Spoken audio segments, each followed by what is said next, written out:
Okay, buckle up, folks. We've got a long one.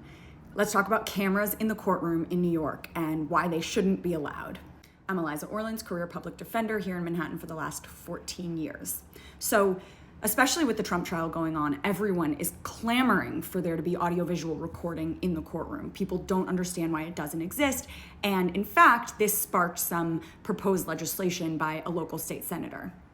Senator Brad Hoylman tried to introduce a bill relating to the audiovisual coverage of judicial proceedings here in New York. Thankfully, this bill is dead and is not coming back, at least not this legislative session, and here's why. A brilliant colleague of mine, Amanda Jack, drafted this memorandum in opposition, and so I'll probably let her say most of it because it really is extremely well drafted, way better than I could say it. So basically, the proposal to allow audio and visual recording and still photography in every single courthouse around the state and allow those recordings and photographs to remain in the media's possession in perpetuity with no ability to impose a mechanism for automatic nor application-based destruction of these privately held recordings would be a complete shift in New York's policy regarding audiovisual coverage of court proceedings. This would contravene other New York State policies, including the widely heralded Clean Slate Act, other sealing of certain criminal cases, and also family and civil court, and the limit on public availability of family court and other records. Over the past 6 decades, New York has correctly recognized the harms of presumptive audiovisual coverage, particularly the interference with the rights of people accused of crimes who are presumed innocent. This bill provides no due process protections to protect the person who's accused, nor to ensure the presence of the media does not negatively affect the jurors, witnesses, judges, or attorneys. While the proposal suggests that minor children who are called to testify should enjoy a good cause presumption to restrict recording, it fails to extend that presumptive restriction to minor children who are present in court but not testifying. Such children may include children in family court whose parents have been accused of abuse or neglect, or who are the subject of custody and visitation proceedings.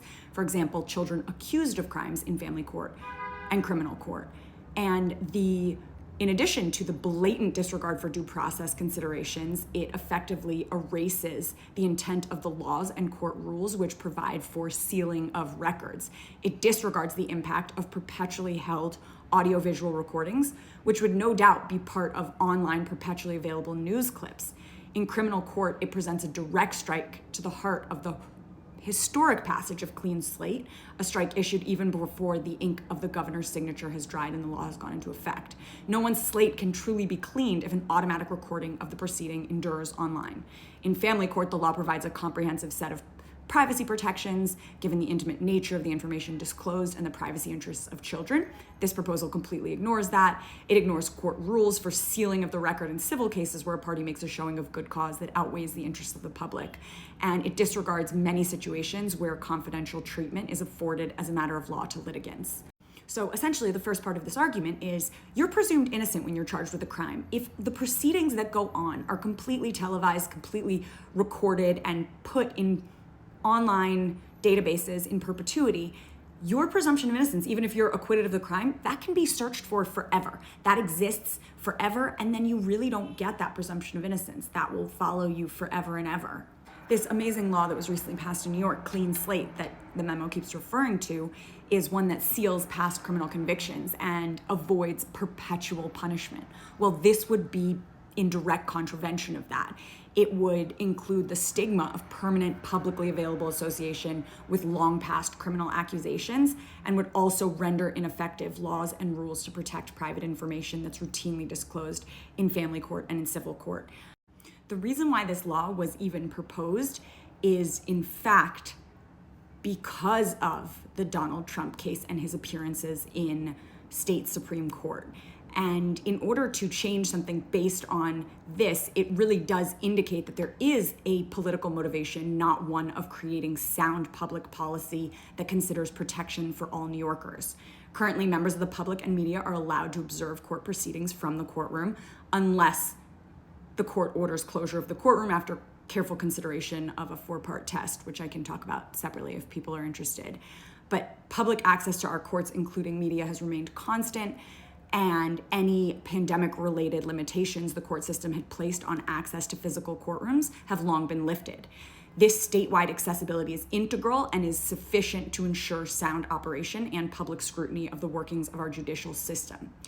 Cameras in the courtroom will not make the substance of court proceedings more transparent to the public, but cameras do create the risk of bringing politics, entertainment, and public pressure to the courtroom. If video cameras should be automatically permitted across the courts of New York, criminal, civil, family, appellate, attorneys seeking to limit harm to their clients will likely begin to bring more frequent motions for closure of the courtroom to the public to avoid the risks stated above, that of bringing politics and entertainment and public pressure to the courtroom. And these motions will likely also be brought to stop future harm to their clients, as audio-visual recording that can be displayed broadly across the media and internet and live on in perpetuity and could resurface at any point, creating the potential for perpetual punishment, recurring trauma, and ongoing association with the subject of litigation. Furthermore, this is, what we talked about before, this contravenes clean slate, juvenile sealing protections, and other protections for sensitive judicial proceedings.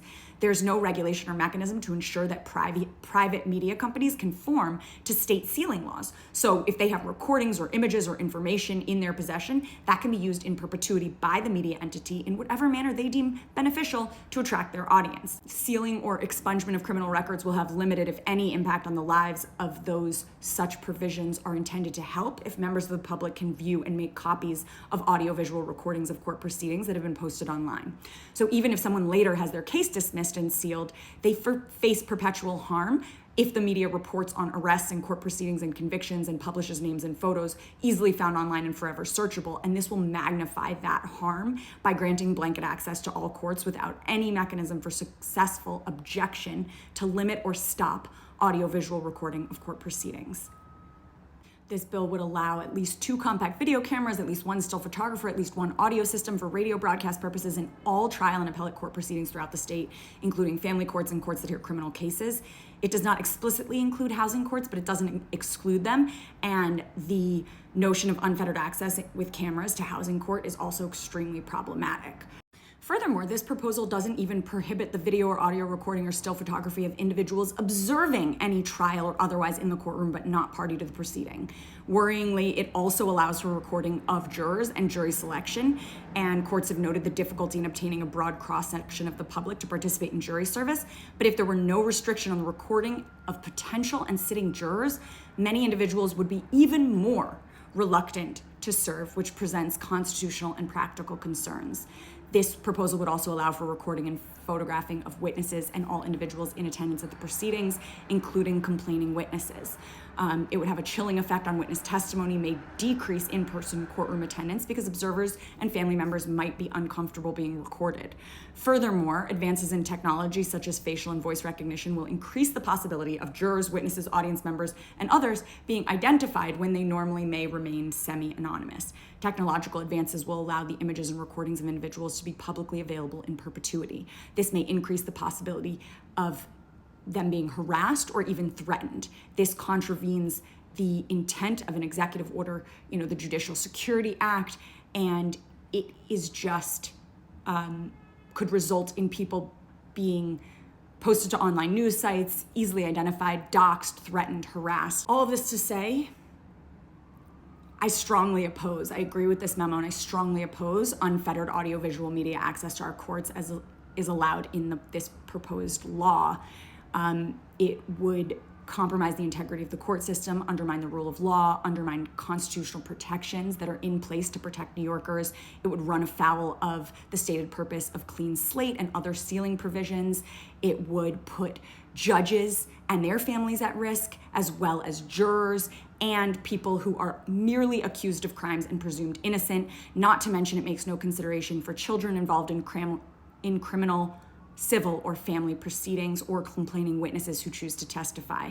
So let me know if you have other questions about this, but it's really important that we keep cameras out of the courtroom, even if they would be useful to seeing this Trump trial.